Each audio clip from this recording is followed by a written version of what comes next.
দেখুন, hello Facebook বন্ধুরা, সবাই কেমন আছেন? দেখুন, কিছুক্ষণ আগের ঘটনা।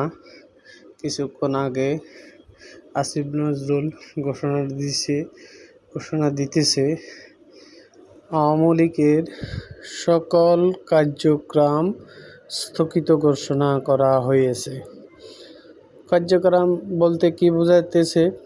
মিটিং, মিছিল, কোনো জনসভা করা যাবে না। আওয়ামী লীগের বিচার না হওয়া পর্যন্ত কোনো কিছু করা যাবে না। আরও বলতেছে যে 1 মাসের ভিতরে 30 তারিখের ভিতরে কোনো এক সময় সঠিক সিদ্ধান্ত ঘোষণা দিবে। আওয়ামী লীগ নিষিদ্ধ। আওয়ামী লীগ তো নিষিদ্ধ হয়েই রয়েছে। আওয়ামী লীগ এখন দেশে আছে, আওয়ামী লীগ তো নিষিদ্ধ হয়ে রয়েছে। কিছু কিছু জায়গা আওয়ামী লীগের মিটিং হইতেছে, কিন্তু তারা কি করতেছে? তারা এখন নিষিদ্ধ করবে, আবার নিষিদ্ধরে উড্ডও করবে।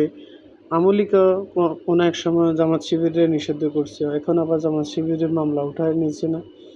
নিয়েছে। এর তো নিষিদ্ধ করি কোনো লাভ নেই। আওয়ামী লীগ এমন একটা সংগঠন, সে সারা